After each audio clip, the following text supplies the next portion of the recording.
Chapter 2, Stakeholder Relationships, Social Responsibility and Corporate Governance. Basically, a good business knows how to build relationships between the people that are important to them. Well, those people that are important are called stakeholders. Now, a stakeholder is actually someone who has a claim or basically like a stake in some aspect of that company, whether it be that they sell them products, they work for them, they're a customer, they belong in the same community. Basically, a stakeholder can influence a company, and they are also influenced by businesses. There are two kinds of stakeholders. You've got your primary stakeholder and your secondary. Now, your primary stakeholder is who a business must have continued good association with in order to survive.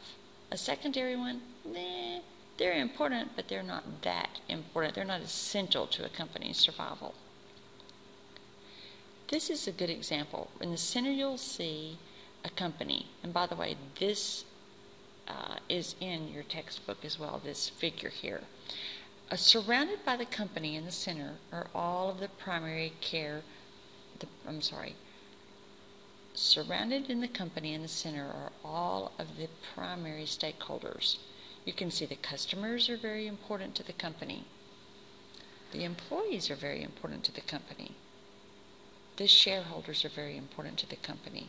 And now let's think about this company that is going to have to make sure that they take into account what their customers need. Well, let's say, for example, their customers may need low prices, yet their employees need to have a better pay scale and maybe more hours and better benefits, which is going to cost money. The shareholders, on the other hand, are the investors who also want to have more dividends coming back to them. So the company has to be profitable on that end. The suppliers are going to be someone that the company is buying the supplies from, and they want to sell things for a profit. So how is this company going to keep all of these primary stakeholders happy? How are they going to sell for low prices for the customers, pay high wages for the employees, still have money left over to be able to give money back to their stakeholders, and also keep their suppliers operating effectively? You also have the community, so you've got people coming in that are wanting, would you please donate blah, blah, blah for this festival? Let's say you're a grocery store, maybe they want you to donate pancake mix and syrup and butter for the pancake thing for the community. All of these people are going to be vying for your bottom dollar. Now, the people on the fringes also can influence your company, and they're called the secondary stakeholders. So you have to have an eye out for them as well, because even though they are not vital to your company, they are vital to your company. Let's take that top right-hand corner of mass media. If the mass media is unhappy with you at any point in time, guess what? They can certainly affect your business, can't they? In a negative or in a positive light.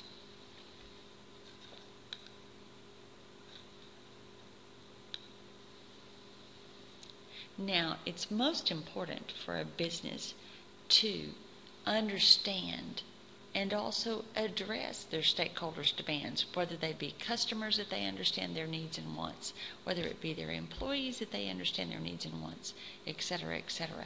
So it's imperative that as a company, that business studies each of their stakeholders and understands their wants and needs.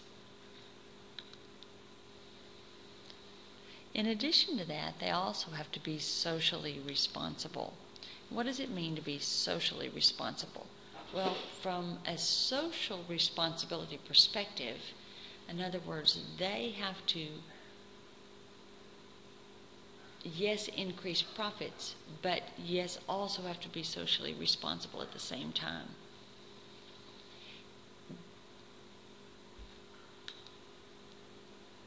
there are certain steps that come into play with the social responsibility. One of those at the very bottom is the economic. They have to maximize the stakeholder wealth and or the value. The stakeholders are all of those stakeholders, whether it be customers, suppliers, stockholders, or shareholders, or the employees. All of that has to happen. They also have to abide by all of their government regulations, and then of course they have to do such while they are being ethical with acceptable standards of behavior. And until these three bottom ones are met, then they can give back to society, which would include the community, etc. Now, this might be a surprise to you, but believe it or not, here's some of the best companies, and here's some of the worst companies for social responsibility. I was a little surprised at this, actually.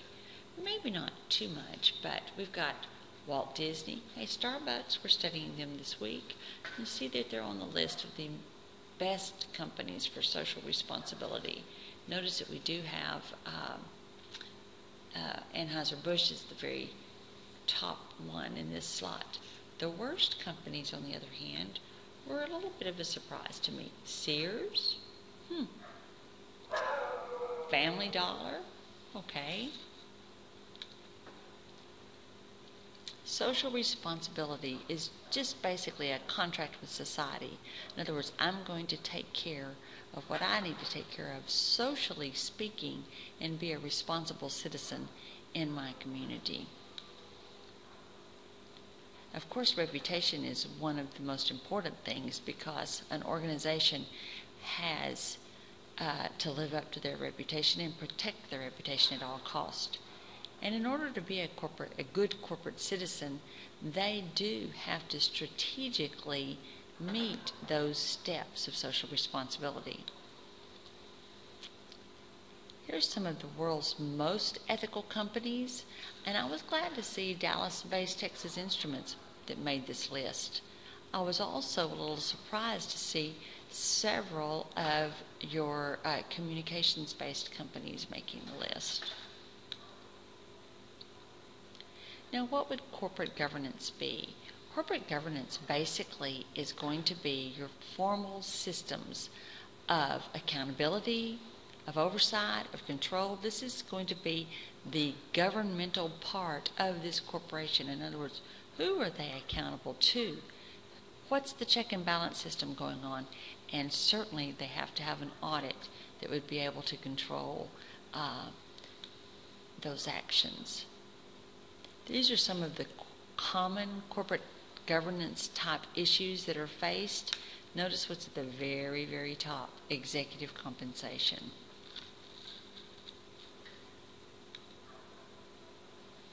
There's two different corporate governance models, the shareholder model and the stakeholder model, and I'll let you read a little bit more about those in your text. Now, the board of directors is going to basically be the ones that are held to be finally responsible for their firm's success, for their failure, and for the ethicality of all of the actions that are occurring there in their company. And if you'll notice that very last thing, and that is that the board of directors do have a problem in that executive compensation does seem to be a huge concern among constituents. Is it linked to their company performance? If that's the case, does it encourage them to focus on the short-term growth or long-term growth?